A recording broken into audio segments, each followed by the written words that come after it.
But I do want to go back. I want to go back and talk about the budgets for a bit because that's come up regularly on the show. If you had a soapbox, you regularly get on top of that soapbox and talk about the budgets. Really, budgets aren't much more than dartboards. Educated guess, informed guesses about what we think it should be. It's really meant the audited financial statements that are the true report card Yeah. on college finance. Is that a fair assessment? Yeah, yeah. I mean, you'll see a lot of schools referring to their budget as if it's like something sacred or something. It's not. The sacred document is the audit, Yeah, right? yeah. And those are the results that you want to move, right? If your budget is not reflecting what's on the audit, that's a problem, right? And in fact, I've seen schools say that, right? To sort of respond to criticism. They say, well, our budget doesn't include this, that, and the other thing. Well, that's a big problem in itself. It should include those things, right? The whole point of the budget is to try to predict those values that are on your audit, right? Ideally, they would predict perfectly. And it should be easy, or at least should be able to reconcile the two documents, right? That's the purpose of the budget, is to try to hit your targets on the actual audit, the true values, right? And if it's not helping you get those numbers that you need, then there's probably something wrong with your budget. And we've had a college here in St. Louis who claimed, based on their budget, that they had turned around their awful finances. And that's really making a strong statement on future values that may or may not come true. Yeah, at this point, I don't care what they say about their budget. I just want to see Yeah. it on their audit. Unless their budget has been accurate in the past at predicting what happens on their audit, I'm not going to listen to what anybody says, what their budget says, because in my experience, they've never really been accurate. Although I've seen good examples, right? Most really well-run schools, their audits and budgets do normally align almost perfectly. Okay. Wait, let me share my screen. Let's take a look at the 2025 College Viability app for executive analysis. And I've got our three colleges there. And Matt, you're going to be stunned to see that I start with graduation rates because we always start with graduation rates. And I make the case, and you see this on the College Viability app, and it has some 2,700 public 2- and 4-year colleges and private 4-year colleges. And colleges are paid, Matt, to graduate people.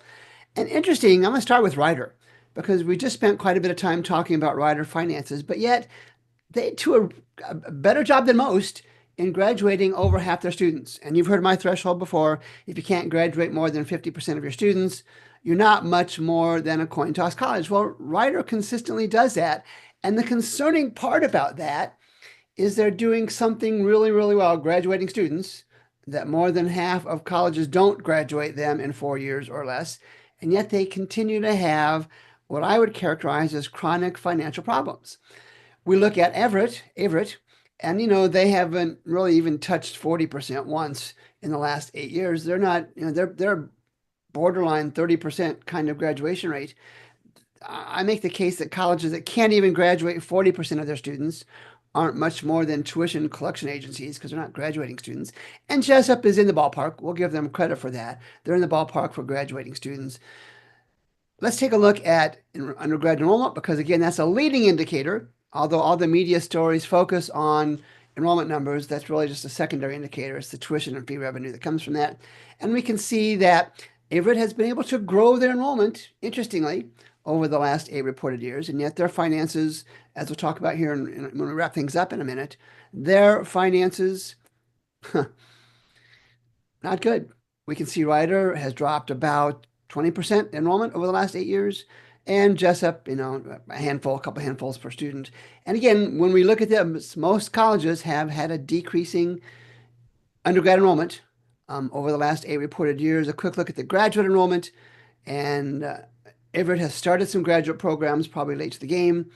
And you can see the numbers on the right-hand side. The down arrow, of course, indicates a negative trend.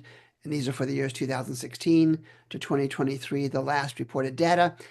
And then one of the things that Matt, is kind of an inside baseball story that we talk about almost every week, is something called institutional grants or unfunded institutional grants.